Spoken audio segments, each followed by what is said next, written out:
खबरों में अब बात करेंगे बिहार की।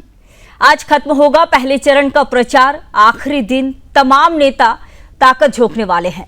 बड़ी खबर आपको बता रहे हैं कि आज बिहार चुनाव प्रचार खत्म हो जाएगा और आज आखिरी दिन तमाम नेता ताकत झोंकेंगे। 6 नवंबर को पहले चरण की वोटिंग होनी है। पहले चरण में 121 सीट पर मतदान होना है।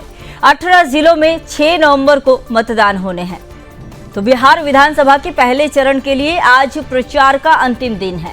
सभी प्रमुख दलों के दिग्गज नेता आज अपनी पूरी ताकत झोंकते हुए नजर आएंगे।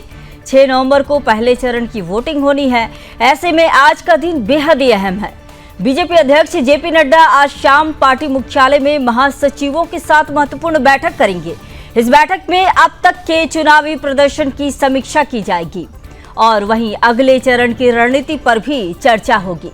माना यह जा रहा है कि इस बैठक में प्रचार की दिशा और प्रमुख मुद्दों को लेकर अहम फैसले लिए जा सकते हैं। आरजेडी, कांग्रेस, जेडीयू और एआईएमआईएम समेत अन्य दलों के नेता भी आज रैलियों और रोड शो के जरिए मतदाताओं को साधने की भरपूर कोशिश करेंगे। सिवान, रघुनाथपुर जैसे संवेदनशील क्षेत्रों में सुरक्षा व्यवस्था भी कड़ी कर दी गई है। चुनाव आयोग की गाइडलाइंस के तहत आज शाम के बाद प्रचार बंद हो जाएगा। इसके बाद प्रत्याशी केवल डोर टू डोर ही संपर्क कर सकेंगे।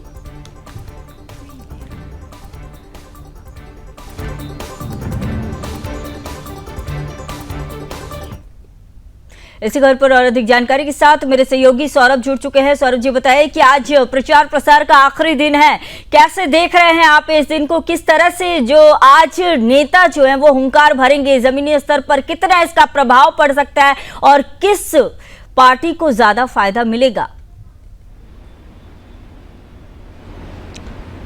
जी देखिए संगीता, बता दूं आपको कि आज प्रचार का अंतिम दिन है और 121 सीटों पर आज प्रचार थम जाएगा और 6 तारीख को मतदान होगा। तो जाहिर सी बात है, जिस तरह से भारतीय जनता पार्टी की बात किया जाए तो उनके राष्ट्रीय अध्यक्ष हैं जगत प्रकाश नड्डा, गृह मंत्री अमित शाह, चाहे प्रधानमंत्री नरेंद्र भाई मोदी हों, आज वो महिलाओं के साथ संवाद करेंगे। और पूर्वी चंपारण, पश्चिमी चंपारण में अमित शाह रहेंगे, जबकि भोजपुर में, गया में जगत प्रकाश नड्डा रहेंगे। उत्तर प्रदेश के जो मुख्यमंत्री हैं, फायर ब्रांड नेता हैं योगी आदित्यनाथ, वो दरभंगा में आज रोड शो करेंगे। केंद्रीय मंत्री हैं, फायर ब्रांड नेता गिरिराज सिंह अपने गृह क्षेत्र बेगूसराय में रहेंगे। तो तमाम जो नेता हैं वो प्रचार करेंगे। चाहे राहुल गांधी की बात की जाए, तेजस्वी यादव की बात की जाए, प्रशांत किशोर की बात की जाए, तो सभी लोग चाहते हैं कि अधिक से अधिक सभाएं करके जो जनमत है, जनता का मत है, अपने पाले में लाया जा सके। अभी जो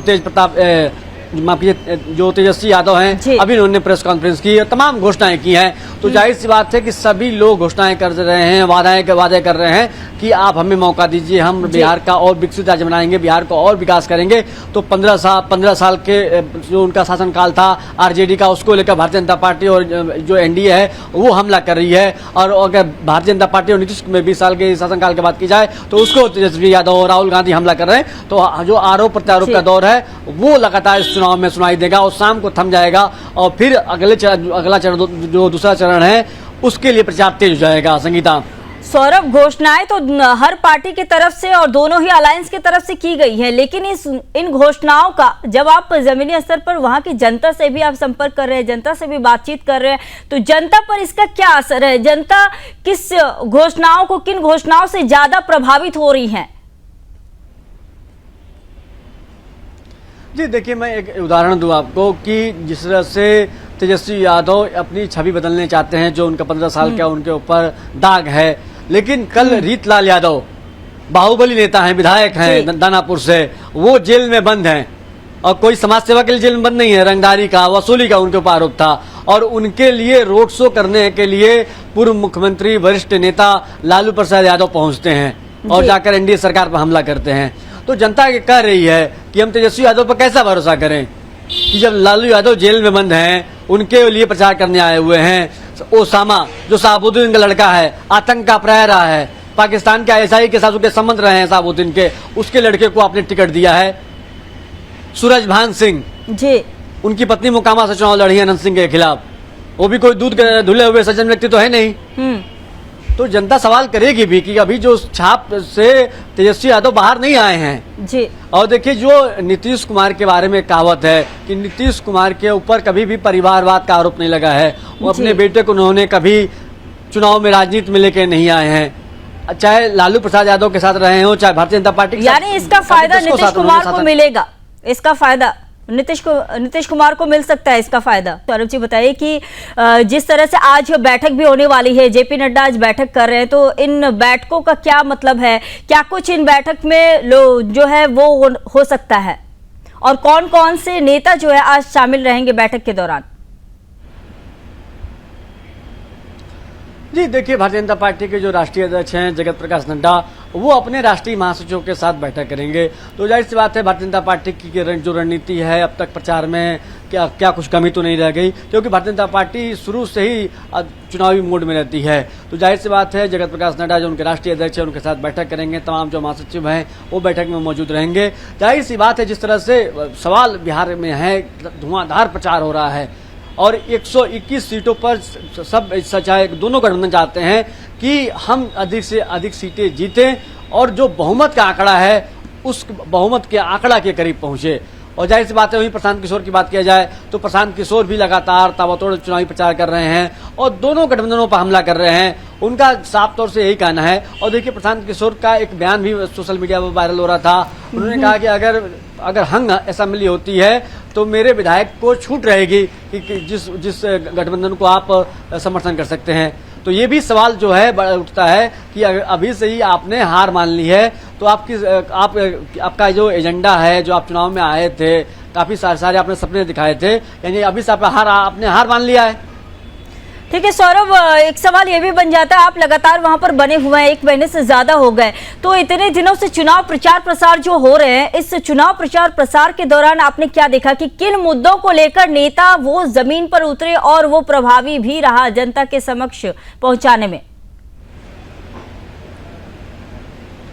जी देखिए, बिहार में 2 ही महत्वपूर्ण मुद्दे इसमें चल रहे हैं, एक युवा और एक महिला, और दोनों मुद्दे को साधने का प्रयास किया जा रहा है। कल देखिए, कल प्रधानमंत्री नरेंद्र भाई मोदी ने जब से हमने बताया कि युवाओं को आरजेडी के हमारे में जो युवा हैं वो आरजेडी को सपोर्ट कर रहे थे, तो अब बीजेपी ने इसके काउंटर, बीजेपी ने कई बड़े नेताओं ने हमसे कहा था कि प्रधानमंत्री को इस बारे में बताया गया, प्रधानमंत्री युवाओं के साथ बात करेंगे। और कल जिस तरह से प्रधानमंत्री ने सहरसा की रैली में जिस तरह से संगीता युवाओं को बात किया, युवाओं को कनेक्ट करने की कोशिश किया, आज महिलाओं के साथ संवाद करेंगे।